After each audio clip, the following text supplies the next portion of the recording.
My mother-in-law pointed at the door and said, "Leave MY son's wedding now."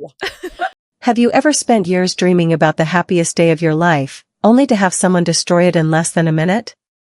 Because that's exactly what happened to me.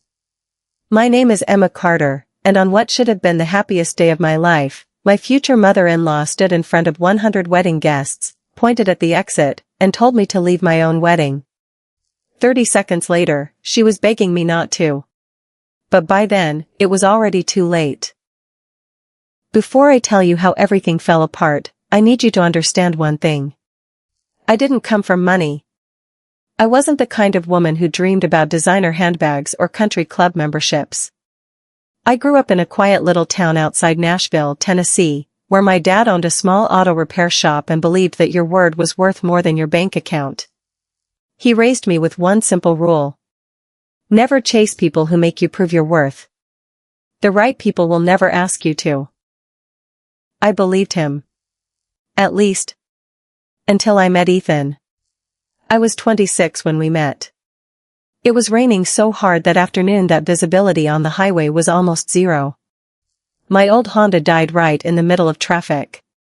I remember sitting behind the steering wheel, fighting back tears, because I had an interview in less than 45 minutes.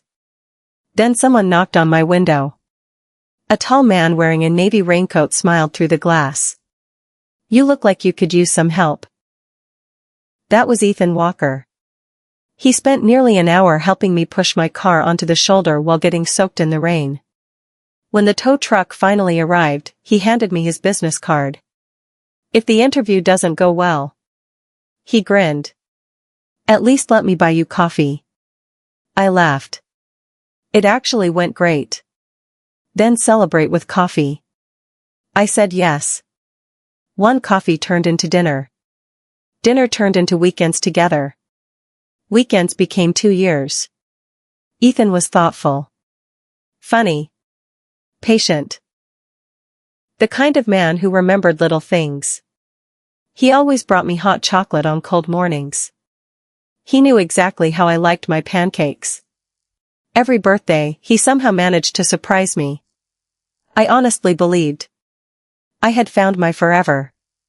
If you'd asked me back then whether I'd marry him, I would have said yes before you finished the question. The only problem was his mother, Victoria Walker. The first time I met her, she hugged me, smiled, complimented my dress, then looked me up and down before asking, "So, what exactly does your father do?" I smiled politely. "He owns an auto repair shop." Something changed in her face. Not much. Just enough. It was the kind of smile people wear when they're pretending not to judge you. "Oh. How nice." I ignored it. I told myself I was imagining things. I wanted her to like me. So I kept trying.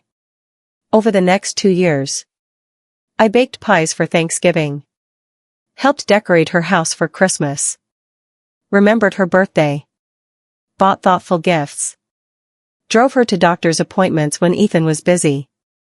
She thanked me every single time, then found a new reason not to accept me. Sometimes it was my clothes. Sometimes my job. Sometimes the way I talked. Sometimes it was simply because I wasn't the woman she'd imagined for her son. Every insult came wrapped in a smile. Just polite enough that if I complained, I'd sound overly sensitive. One evening, after another uncomfortable family dinner, I finally asked Ethan, "Does your mom even like me?" He sighed. "She just takes time to warm up. 2 years is a long time." He took my hand. "Trust me. Once we're married, everything will be different." I wanted to believe him. So I did. Sometimes, love makes you believe promises that common sense would never accept. 6 months later, Ethan proposed. It happened on the dock of a quiet lake just before sunset. No photographers. No crowd. Just us. He got down on one knee, held out the ring, and asked, "Will you marry me?" I didn't hesitate. Yes. It felt like the easiest decision of my life. I had no idea it would become the hardest one to live with. When Victoria heard the news, she hugged Ethan.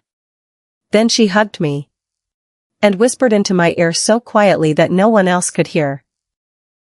"I hope you understand. My son has always deserved better." Then she smiled for the family photo, as if she'd never said a word. I stood there frozen, wondering if I'd imagined it. I hadn't. And deep down, I think she knew exactly what she was doing. She wasn't trying to stop the wedding. Not yet. She was trying to make sure I walked into it already doubting myself. And the worst part? It almost worked. If you've ever had someone smile to your face while quietly trying to tear you down, let me know in the comments. And if you enjoy emotional stories with unforgettable endings, don't forget to subscribe, because trust me, we're only getting started. The day I said yes to Ethan, I thought I'd just agreed to spend the rest of my life with the man I loved. I had no idea. I had also declared war with the woman who believed no one would ever be good enough for her son. And on our wedding day, she made sure everyone knew it. Looking back now, I should have canceled the wedding the day she told me I wasn't allowed to choose my own dress. But when you're in love, you don't always notice the red flags. Sometimes, you call them compromises. The engagement lasted 9 months. 9 months that should have been filled with excitement, cake tastings, and dreaming about our future. Instead, it became 9 months of proving I was worthy of marrying into the Walker family. Or at least, trying to. The very first planning meeting should have been my warning. Victoria had invited Ethan and me to lunch to talk about the wedding. I thought it would be fun. I even brought a notebook filled with ideas I'd been collecting since Ethan proposed. A small outdoor ceremony. White roses. Live acoustic music. Simple. Elegant. Personal. Victoria smiled as she flipped through my notebook. Then she closed it. "We won't be doing any of this." I blinked. "I'm sorry?" She pushed the notebook back across the table. "Our family has standards. Outdoor weddings look inexpensive." I forced a smile. Ethan and I really loved the garden venue. Victoria didn't even look at me. She looked at Ethan. "The Grand Lexington Ballroom is already available that weekend." Ethan hesitated. "It is a beautiful venue." I stared at him. "But we already paid the deposit on the garden."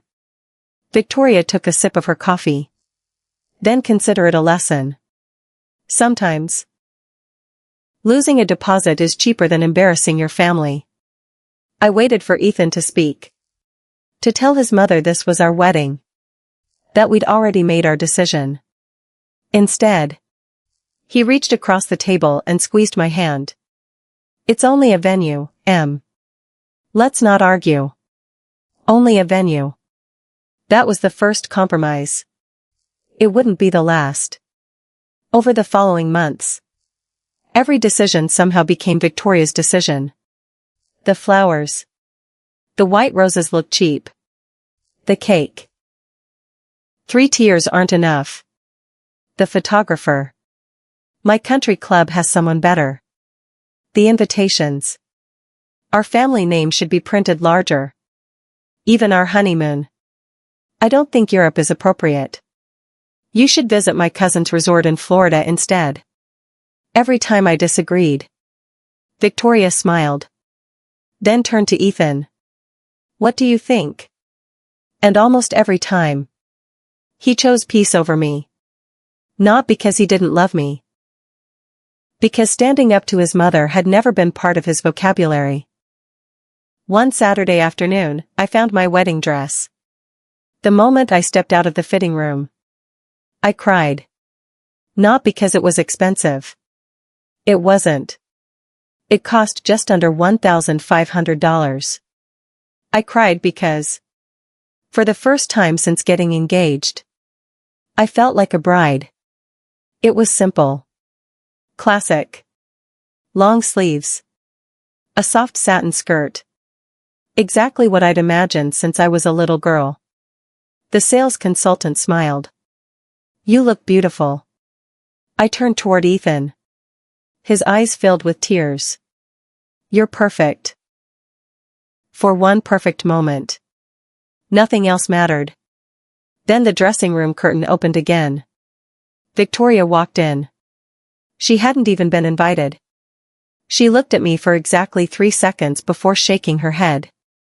No. The room fell silent. What? That dress makes you look ordinary. I laughed awkwardly. I actually love it. I'm sure you do. She walked over to another rack and pulled out a sparkling designer gown covered in crystals. This is the one. I stared at it. It looked nothing like me. It looked like something a celebrity would wear to an awards show. It's beautiful. But it doesn't feel like me. Victoria smiled. It doesn't have to. It has to represent our family. Our family. Not mine. Not ours. Hers. That evening, I asked Ethan something I'd been afraid to ask. If your mom hates everything about me, why does she even want this wedding? He looked genuinely confused. She doesn't hate you. Really? He nodded. She just wants everything to be perfect. I smiled sadly. Ethan. She wants the wedding to be perfect. She just doesn't want the bride. For the first time. He didn't have an answer. A few weeks later, Victoria announced she was hosting an engagement dinner. She insisted on inviting over 70 guests. Business partners. Neighbors. People Ethan barely knew. People I'd never met. During dinner, she stood up with a champagne glass in her hand. I'd like to welcome everyone. Everyone applauded. She smiled proudly. Our son has finally found someone. She paused. Who reminds us that love isn't about social status. Several guests laughed politely. I felt my cheeks burn. She continued. Sometimes people from very humble backgrounds bring unique qualities into a family. More laughter. I sat there smiling. Because crying would have given her exactly what she wanted. Later that night, one of Ethan's aunts found me alone on the back patio. She handed me a slice of cheesecake. Don't let Victoria fool you. I looked at her. She wasn't always like this. What happened? The older woman sighed. She grew up poor. I frowned. What? She spent her whole childhood being judged for not having money. She looked through the window toward Victoria. Now she spends her life judging everyone else. For a moment, everything made sense. Her cruelty wasn't confidence. It was fear. Fear dressed up as superiority. But understanding someone's pain doesn't excuse the pain they cause others. 2 weeks before the wedding, I received a phone call that changed everything. Hello, is this Emma Carter? Yes. This is Melissa from the Grand Lexington Ballroom. I'm just calling to confirm the final payment. I frowned.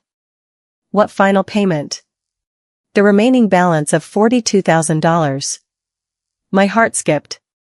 I'm sorry. There must be some mistake. The Walker family said the venue was already paid for. Silence. Then Melissa replied. No, ma'am.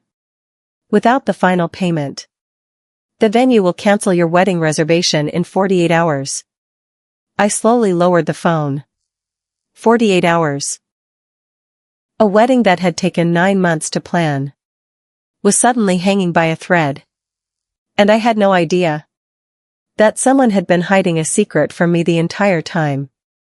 If you're still watching, comment karma below, because what happens next is the moment Victoria's perfect plan begins to fall apart. You know what's funny about lies? The bigger they are, the harder people work to protect them. And eventually, every lie sends you looking for the truth. I must have stared at my phone for a full minute.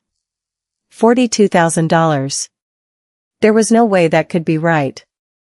Victoria had personally told everyone the ballroom was already taken care of. She even bragged about it during family dinners. The Walker family always pays their bills early. So why was the venue calling me? I took a deep breath and called Ethan. He answered on the second ring. Hey, babe. We have a problem. His cheerful voice disappeared. What happened? The ballroom says we still owe $42,000. Silence. Then. What? They said if the payment isn't made in 48 hours. They're canceling the wedding. He laughed nervously. That can't be right. I'll call Mom. No. I think we should go see her. 30 minutes later. We were standing in Victoria's living room. She looked completely relaxed. Fresh flowers sat on the dining table. Soft jazz played through the speakers. You would have thought she didn't have a care in the world. Ethan didn't waste time. Mom. The ballroom says we still owe 42 grand. She looked up from her magazine. So? I frowned. So? You told us it was paid. She calmly folded another page. I said I'd handle it. I never said it was paid. I couldn't believe what I was hearing. The venue is threatening to cancel our wedding. Victoria finally looked at me. If they're calling you, perhaps they don't trust you. Ethan sighed. Mom, this isn't the time. She stood up. I agree. So stop panicking. Then she walked toward a cabinet, poured herself a glass of sparkling water, and said something that made my stomach tighten. If the wedding gets cancelled, people will blame the bride. I froze. What? Victoria shrugged. It's how these things usually work. They'll assume your family couldn't afford it. I felt every muscle in my body tense. My family has nothing to do with this. She smiled. Exactly. That's what they'll say too. For the first time in 2 years. I stopped trying to be polite. Did you pay the venue? Or not? The room became quiet. Victoria slowly took a sip of water. Then answered. No. Ethan blinked. What do you mean, no? I decided to wait. Why? She looked at him as if the answer were obvious. Because your fiancé insisted on making every decision. I stared at her. So this is punishment? I prefer the word. Lesson. I waited for Ethan to say something. Anything.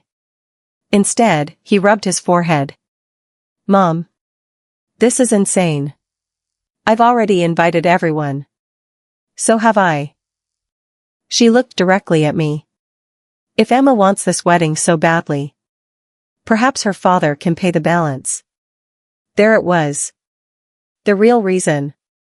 It had never been about the venue. It was about humiliating my family. My father isn't paying for your decisions. Victoria laughed softly. I didn't think he could. The words hit me harder than I expected. Not because of the money. Because she had spent 2 years pretending to respect my dad, while secretly looking down on him. I stood up. We're leaving. Victoria smiled. I'll see you at the rehearsal dinner. No. She looked confused. What do you mean, no? I looked her straight in the eyes. If this wedding happens, it won't be because you allowed it. Then Ethan and I walked out. The drive home was painfully quiet. Rain tapped against the windshield. Ethan kept both hands on the steering wheel. Finally, he spoke. I'm sorry. I looked out the window. You've been saying that a lot lately. I know. I'll fix it. How? He didn't answer. Because for the first time, he didn't know. That night, I couldn't sleep. Around midnight, my phone buzzed. It was my dad. Dad, you still awake? Me, yeah. A few seconds later, he called. I answered immediately. You okay, sweetheart? I almost lied. Almost. Then everything came pouring out. The venue. Victoria. The money. The insults. The pressure. For 10 straight minutes, I cried. Dad didn't interrupt once. When I finally finished, he asked one quiet question. Do you still want to marry him? I closed my eyes. I love him. That's not what I asked. Silence. Because deep down, I knew exactly why he had asked. Loving someone and trusting them are not the same thing. The next morning, Dad showed up at my apartment carrying 2 cups of coffee. He looked exactly the way he always had. Simple jeans. Work boots. A faded blue mechanic's shirt with Carter Auto Repair stitched above the pocket. He handed me my coffee. So, you want to tell me the whole story? I nodded. We sat on my tiny balcony for nearly 2 hours. He listened. Never judged. Never interrupted. When I finished, he smiled. You know. What? When you were 8 years old, you climbed the tallest tree in our backyard. I laughed through my tears. I got stuck. You sure did. And do you remember what you yelled? I smiled. Dad, come get me. He chuckled. And do you remember what I said? I nodded slowly. You told me. I'm not coming to rescue you. He grinned. Exactly. You were so mad. I was. But then, I remembered. He had placed the ladder against the tree.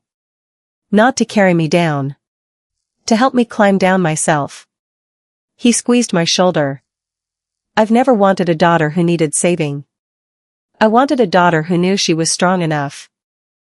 Just as we stood to go inside, Dad's phone rang. He glanced at the screen. His expression changed. Everything okay? He smiled.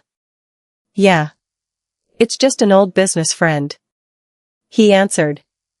Morning, James. I wasn't trying to listen. But one sentence caught my attention. No. The Grand Lexington contract is still active. I frowned. Contract? Dad noticed me looking. He quickly ended the call. Everything all right? He smiled. Just work. I nodded. But something about that conversation didn't make sense. My father owned a small repair shop. So why? Was he talking about one of the most expensive wedding venues in Tennessee? I had no idea. That I'd just overheard the first clue to the secret that would leave 100 wedding guests completely speechless. If you're enjoying the story so far, hit that subscribe button. It really helps the channel grow and lets us bring you more unforgettable revenge stories every week. Because trust me, the wedding day is finally here. And Victoria is about to make the biggest mistake of her life. People always ask me what the worst moment of my life was. It wasn't when my future mother-in-law humiliated me. It wasn't when 100 guests stared at me. It wasn't even when the man I loved stayed silent. The worst part was realizing I'd ignored every warning that could have prevented that day. Wedding morning. I woke up before my alarm. For a few seconds, everything felt perfect. The sunlight streamed through the hotel curtains. My wedding dress hung by the window. My phone was already buzzing with messages. Today's your day. You must be so excited. Can't wait to see you as a bride. I smiled. No matter what had happened over the past few months, I still believed today would be different. I had to. Because if I didn't, then I'd have to admit I'd made the biggest mistake of my life. By 8 o'clock, the bridal suite was alive with excitement. My bridesmaids laughed while sipping mimosas. The makeup artist worked carefully around my eyes. Soft music played in the background. For the first time in weeks, I actually felt calm. My best friend, Sarah, looked at me through the mirror. "You nervous?" "A little." She smiled. "Good. If you weren't nervous, I'd think you were marrying the wrong guy." We both laughed. I wish that laugh had lasted longer. At exactly 9:15, someone knocked on the suite door. One of the wedding coordinators stepped inside. "Miss Carter?" "Yes?" "Mrs. Walker would like to see you." I frowned. "Now?" She said it's important. Sarah immediately looked suspicious. "What does she want?" "I don't know. I'll be right back." I wish I had listened when Sarah grabbed my arm. "Don't go alone." I smiled. "It'll be fine." Those would become the dumbest words I spoke that day. Victoria was waiting in one of the private lounges. She looked flawless. A navy designer dress. Diamond earrings. Hair perfectly styled. She smiled as soon as I walked in. "There you are. You wanted to see me?" She nodded toward a chair. "Sit." Something felt off. There wasn't a single decoration in the room. No flowers. No champagne. Just us. I remained standing. "I'm okay." "What did you need?" She folded her hands. "I wanted to give you one last chance." My stomach tightened. "Chance?" "To walk away." I stared at her. "I'm sorry?" She smiled politely. "You can still leave. There are no legal papers yet. No marriage. No embarrassment. If you leave now, I'll make sure everyone thinks it was a mutual decision."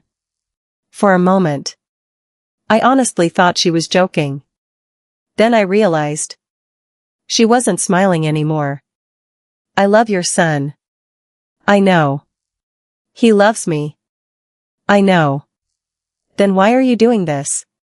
Victoria looked out the window. "Because love isn't enough." "What does that even mean?"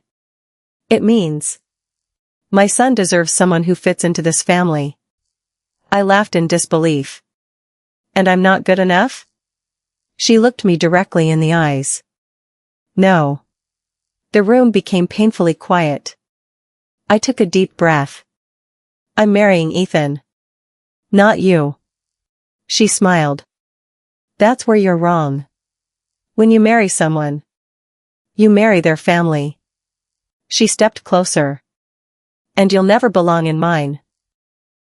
I turned around and walked toward the door. Conversation over.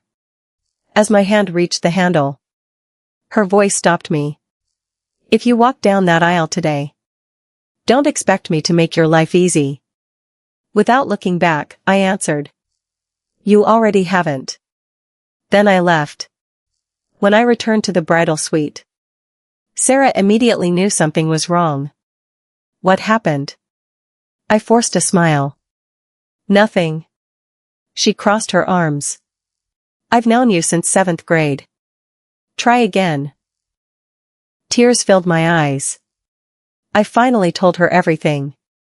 She didn't even hesitate. "Cancel the wedding." I shook my head. "I can't." "You can." "No." I looked at my dress. My dad already paid for so much. The guests are here. Ethan loves me. Sarah took both of my hands. "Emma. Sometimes people can love you and still fail you." I looked away. Because I knew she was right. At 11:30, the ceremony was ready to begin. The Grand Lexington Ballroom looked breathtaking.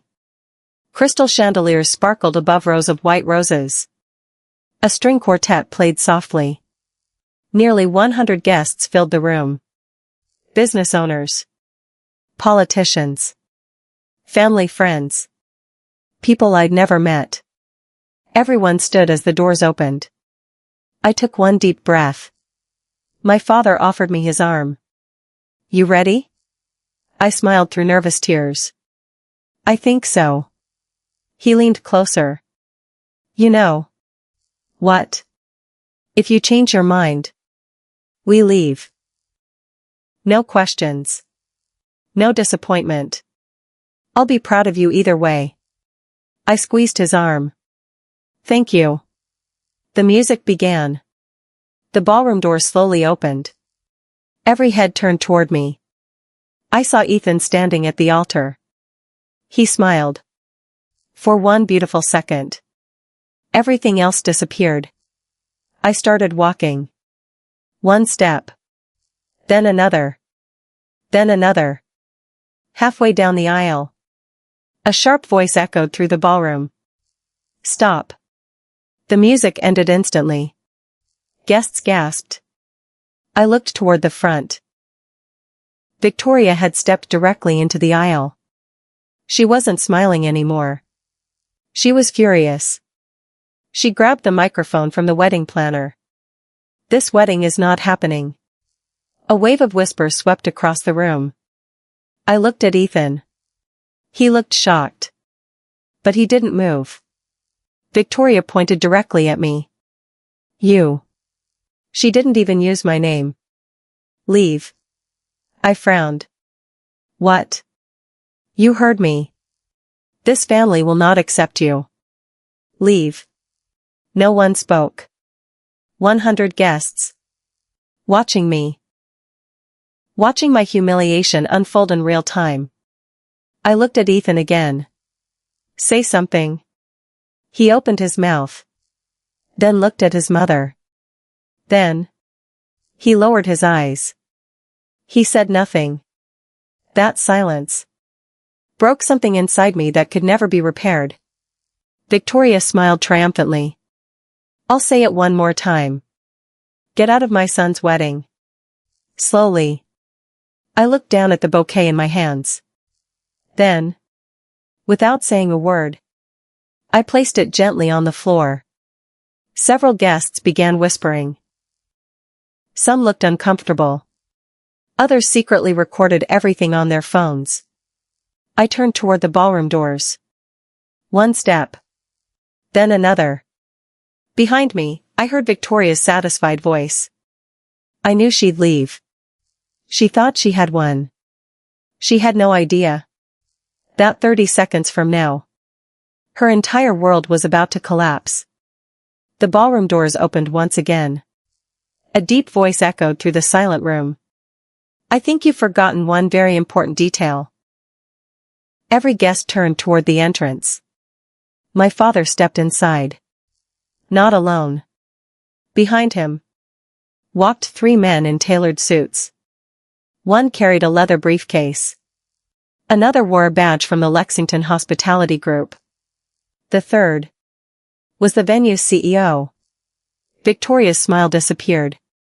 My father looked straight at her and calmly said, "Before you throw my daughter out of this wedding, perhaps you should find out who actually owns the room you're standing in."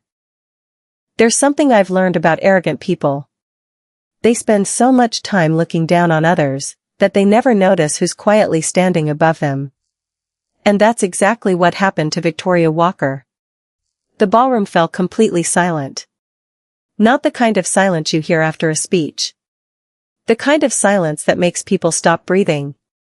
100 guests turned toward the entrance. Even the string quartet had lowered their instruments. My father stood there as calmly as if he'd just walked into a neighborhood diner instead of a wedding that had just exploded into chaos. His faded blue mechanic shirt was gone.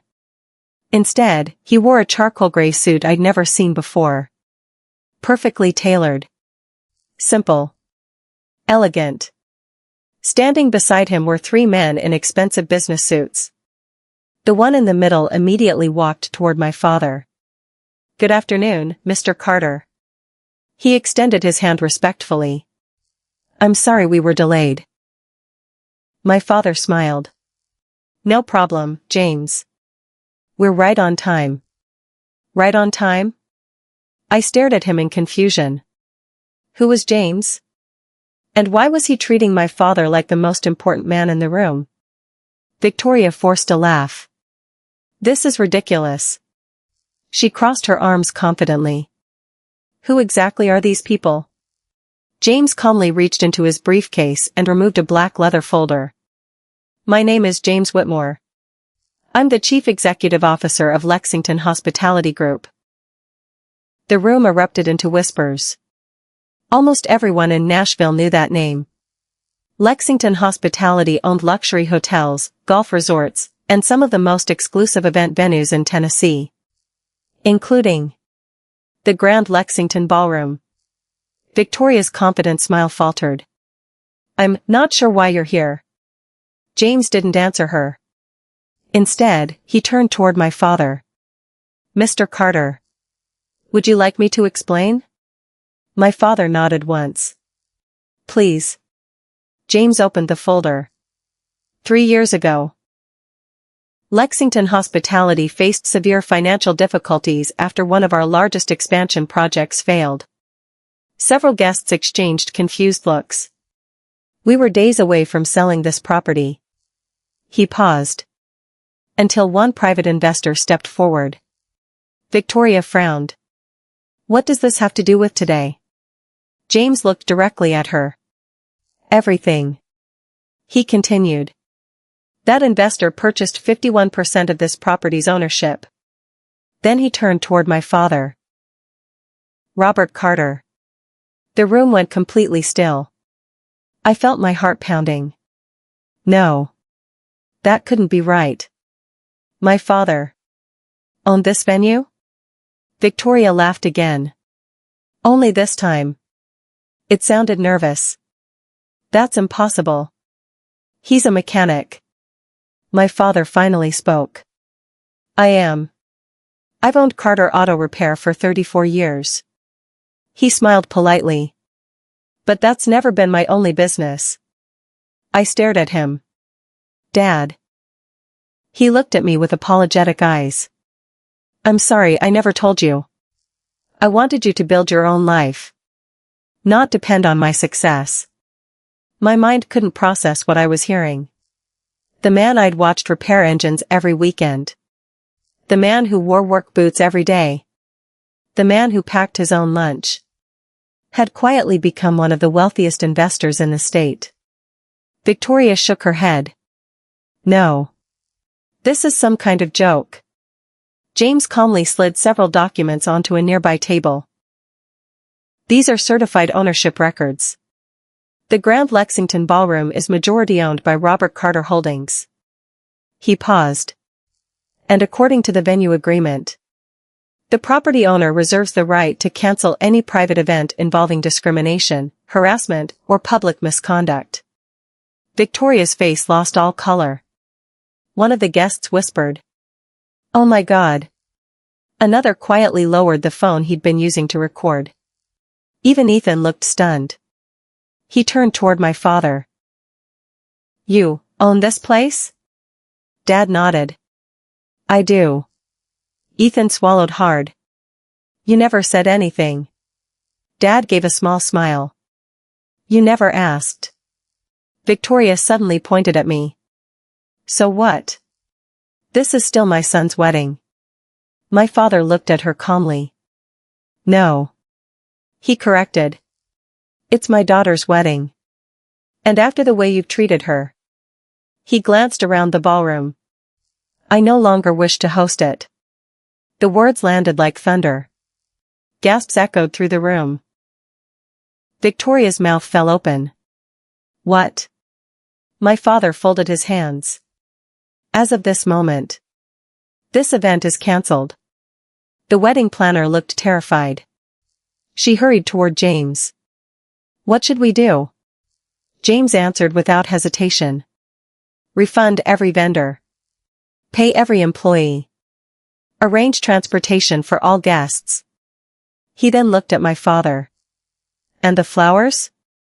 Dad smiled. Donate them. There's a children's hospital downtown. I think they'll appreciate them more. Several guests actually applauded. Not loudly, but enough for everyone to hear. Victoria couldn't believe what was happening. You can't do this. Dad calmly replied. I already did. She turned toward Ethan. Say something. For the first time all day. He did.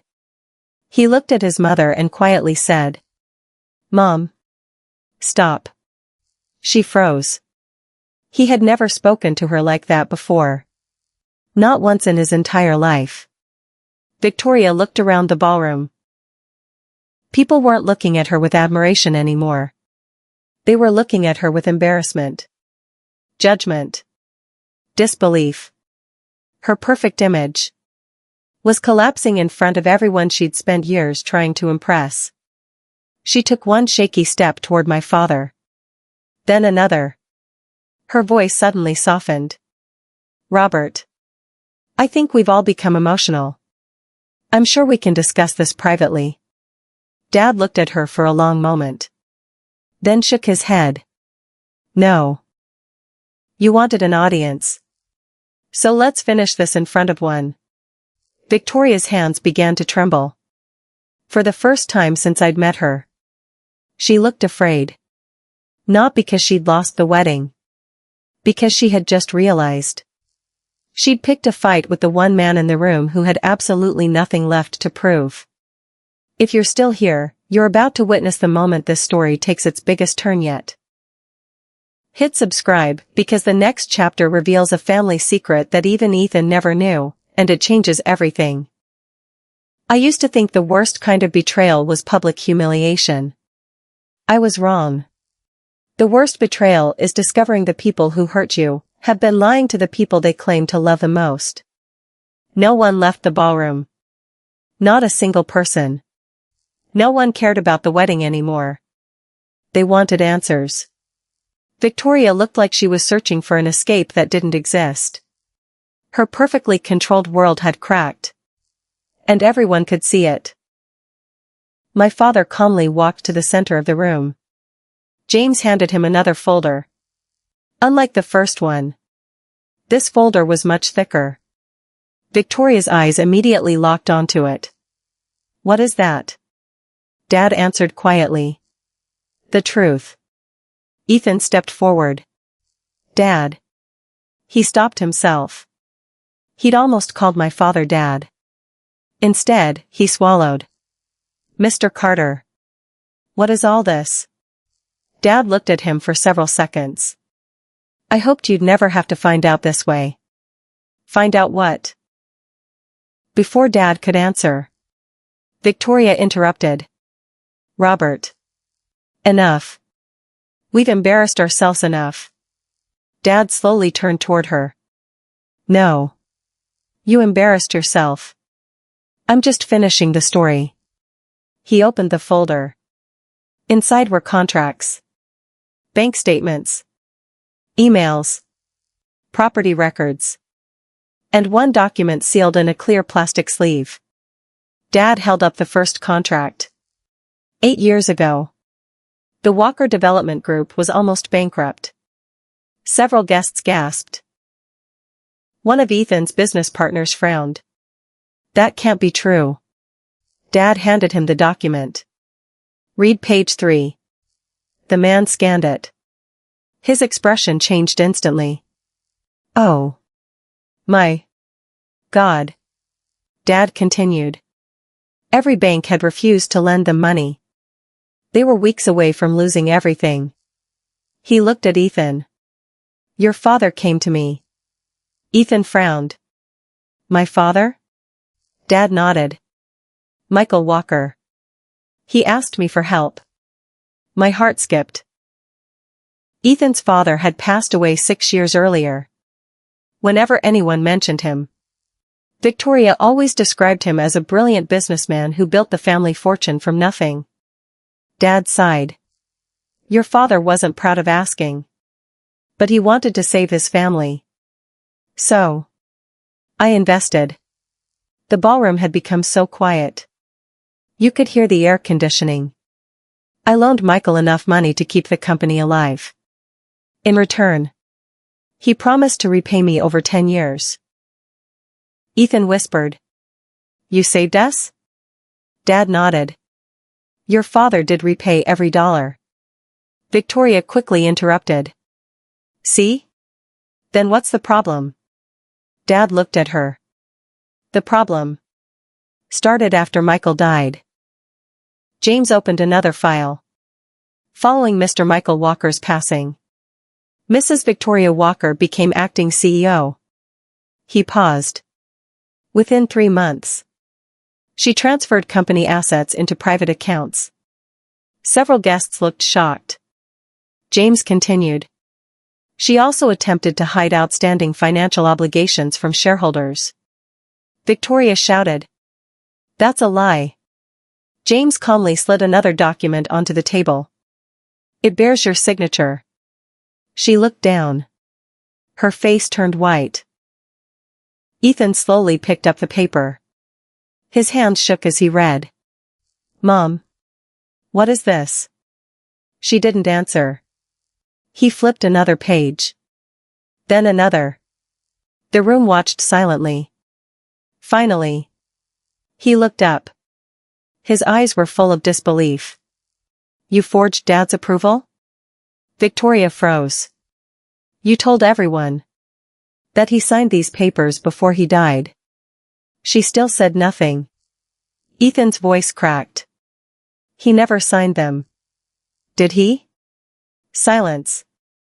That silence was the answer. One of the board members stood up. I knew something never added up. Another added. So that's why the audit never matched. Guests began whispering louder. Phones came out again. Not to record a bride being humiliated, but to capture the downfall of the woman who had spent years pretending to be untouchable. Victoria looked around desperately. No. You don't understand. I did it for this family. Dad replied calmly. No. You did it for control. Then he reached into the folder one final time. This is the document Michael asked me to keep. He handed it directly to Ethan. It's addressed to you. Ethan looked confused. My father wrote this? Dad nodded. He gave it to me 6 months before he passed.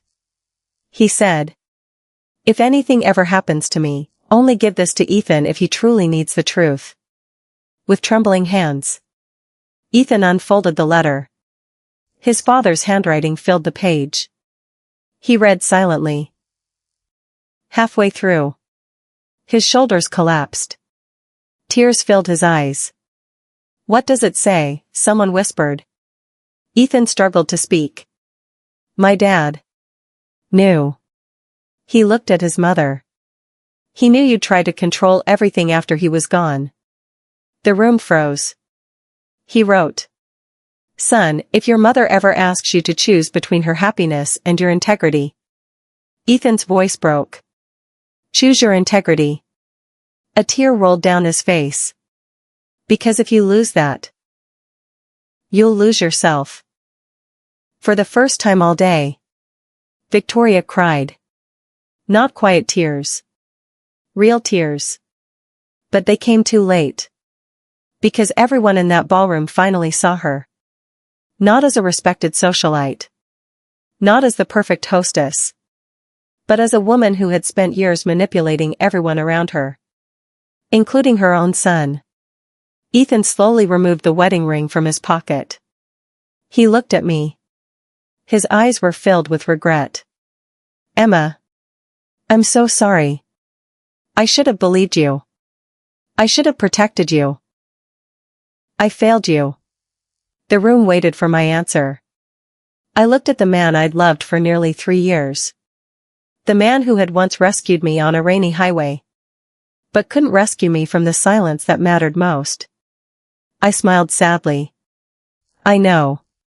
He took one hopeful step toward me. Can we start over? I gently shook my head. No. You lost me.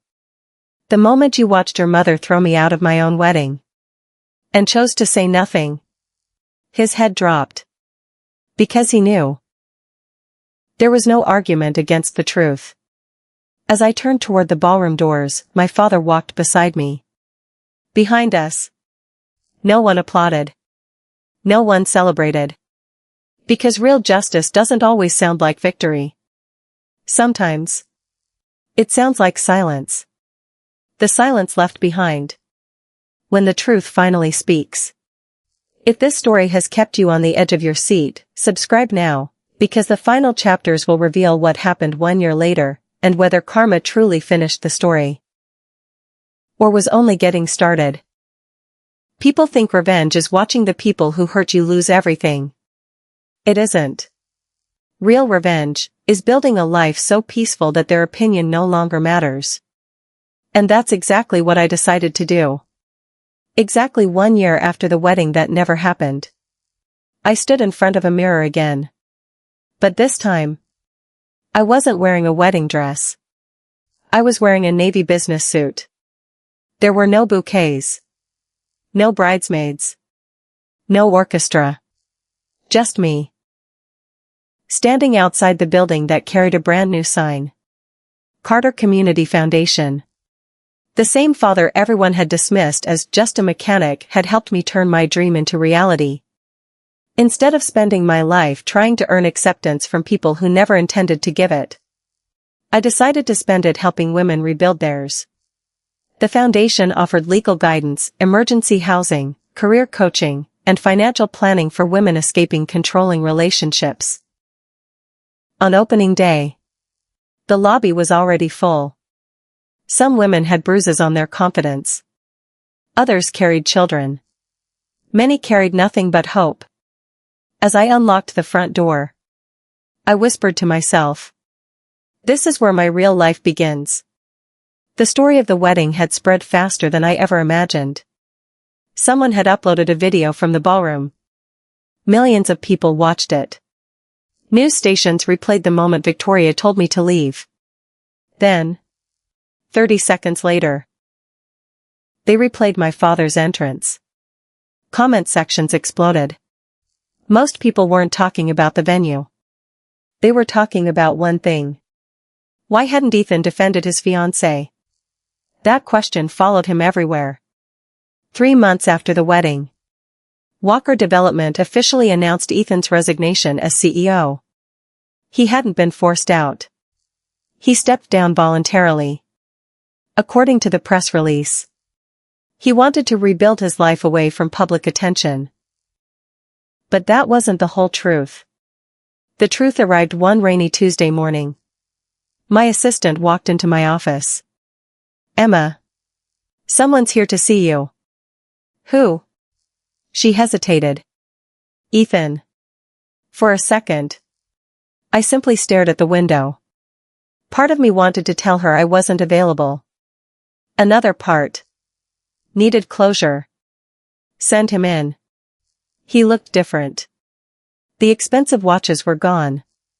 The tailored suits had been replaced by a simple gray jacket. He looked lighter, but also older. Almost like the past year had aged him by a decade.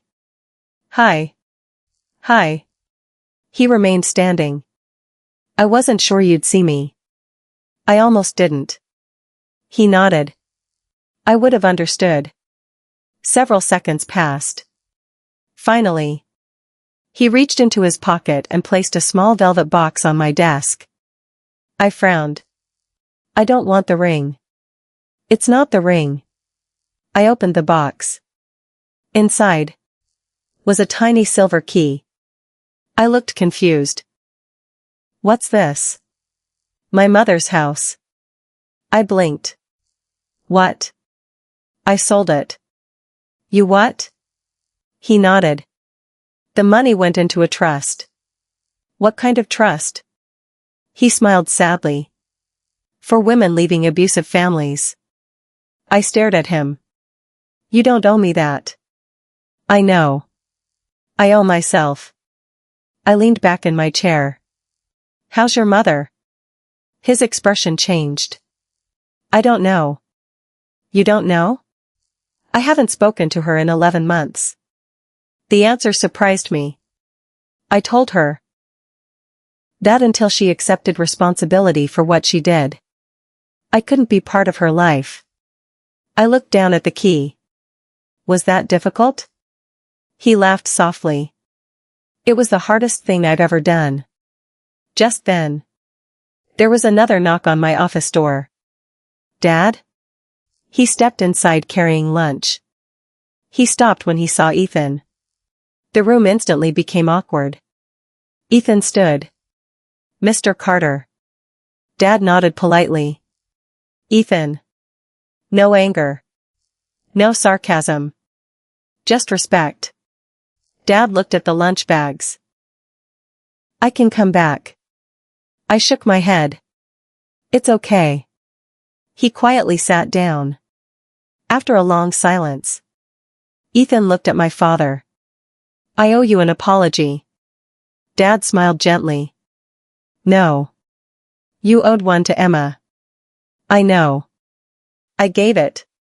Dad nodded. Good. Another silence.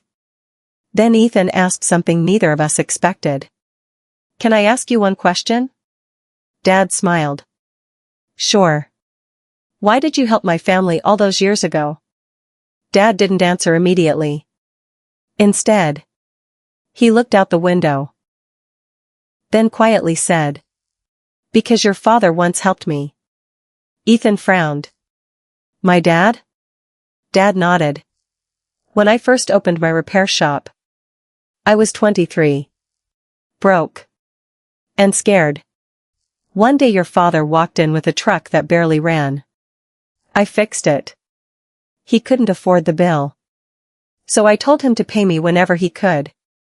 Dad smiled at the memory. 3 weeks later, he came back. Paid every dollar. And handed me my first commercial fleet contract. That one customer built my entire business. Ethan listened silently. Dad continued. People spend too much time inheriting money. I'd rather inherit kindness. Tears filled Ethan's eyes. I'm sorry I wasn't more like him. Dad stood and placed a hand on his shoulder. You still can be. As Ethan reached the door, he stopped. Without turning around, he quietly said, I hope one day someone loves me the way I should have loved you. Then he walked away. I never saw him again. 6 months later, Walker Development announced a new CEO. Not a Walker. An experienced executive chosen by the board. Victoria owned nothing. Controlled nothing. For the first time in decades, she couldn't decide anyone else's future.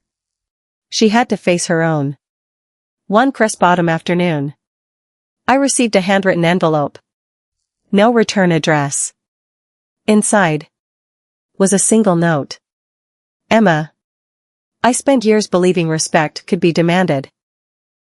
I finally understand that it has to be earned. I don't expect forgiveness. I only hope you never become the woman I chose to be. Victoria. I folded the letter, placed it back inside the envelope, and quietly set it in a drawer. Some apologies deserve acknowledgement, not reconciliation. That evening, Dad and I locked the foundation's front doors. He smiled. Proud of you. I laughed. You've said that every day this week. I know. I'm making up for lost time. I slipped my arm through his. You never lost any. As we walked toward the parking lot, the sunset painted the sky gold.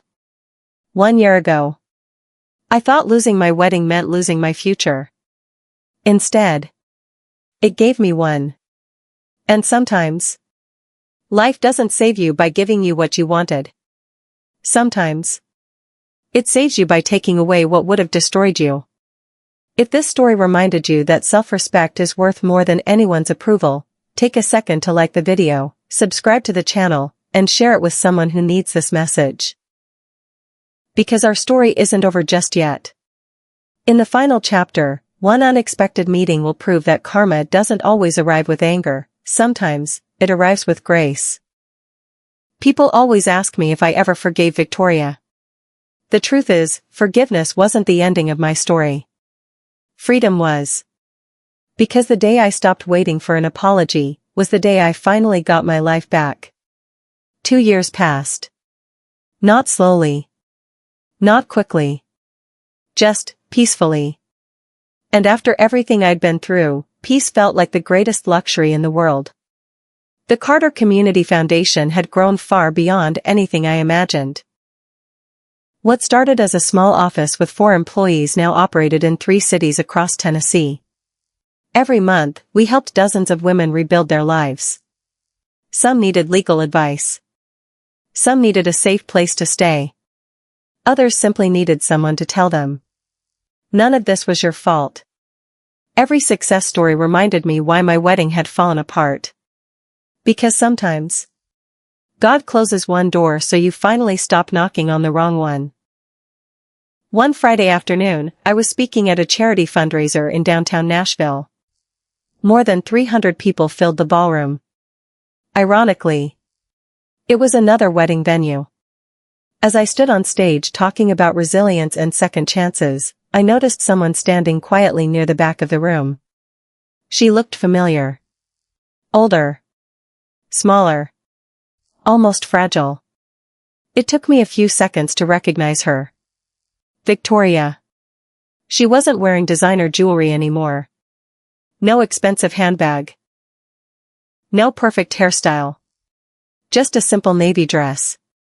For the first time since I'd met her, she looked like an ordinary woman. After my speech ended, people lined up to shake my hand. Victoria waited until everyone else had left. Then she slowly walked toward me. I wasn't sure you'd want to see me. I smiled politely. I wasn't sure you'd come. For a long moment, neither of us spoke. Finally, she took a deep breath. I owe you something. You don't owe me anything. No. I owe you the truth. She looked down at the floor. My entire life, I believed that if people respected my money, they would never notice how insecure I really was. A tear rolled down her cheek. I spent years pretending I came from a perfect family. When the truth was, I was terrified of becoming poor again. She looked at me. So I judged people before they could judge me. I know that's not an excuse. It never was. I destroyed my relationship with my son. I embarrassed myself. And I tried to destroy yours. She reached into her purse and handed me an old photograph. It was Ethan as a little boy, standing beside his father. Both of them covered in engine grease. I smiled. He loved helping in your dad's repair shop. Victoria nodded. He always talked about your father. I looked confused. My father? She smiled sadly. Michael admired him. He used to say, Robert Carter is the richest man I know. I laughed softly. My dad wasn't rich back then. Victoria shook her head. That's not what he meant. She wiped away another tear. He meant, any man who can sleep peacefully at night is wealthier than I'll ever be. For a moment, neither of us spoke. Then she whispered, I finally understand what he meant. I looked at the woman who had once humiliated me in front of 100 guests. She no longer looked powerful. She looked lonely. Life had already taught her every lesson I once wanted revenge to teach. And somehow, that was enough. She hesitated before asking, Do you think Ethan is happy? I smiled. I hope so. He deserves peace. So do you. She nodded. I know. Then she turned to leave. Halfway across the room, she stopped. Without looking back, she quietly said, "Thank you for not becoming like me." Then she walked away. That was the last time I ever saw Victoria Walker. 3 months later, I received another invitation. This time, it wasn't for a wedding. It was for a ribbon-cutting ceremony. A new children's learning center had been built with donations from the Carter Community Foundation. Dad and I stood together holding the ceremonial ribbon. The mayor handed me the scissors.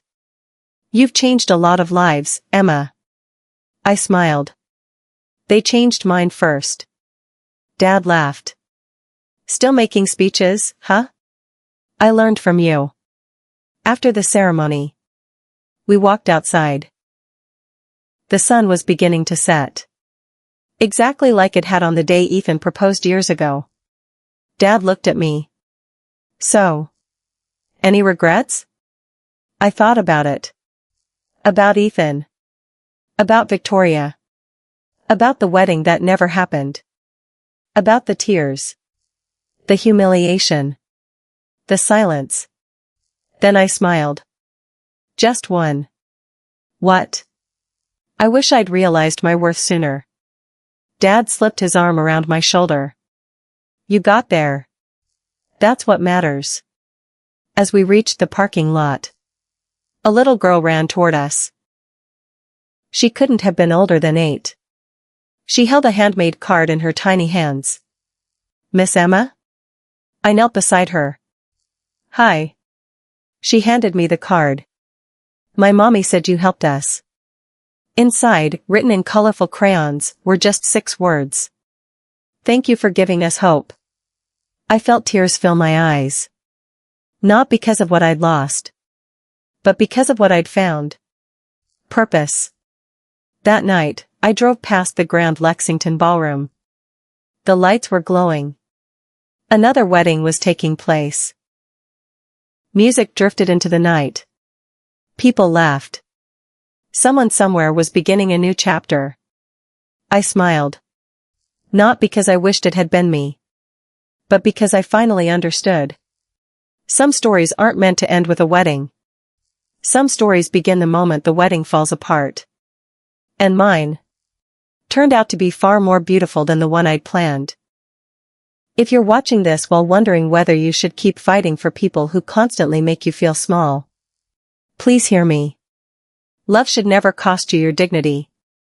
The right people won't ask you to prove your worth. They'll remind you of it every single day. If this story touched your heart, don't forget to like this video, subscribe to the channel, and leave a comment below telling me the moment you knew Emma made the right choice. Until next time, take care of yourself. And never settle for being someone's second choice when you were always meant to be your own first.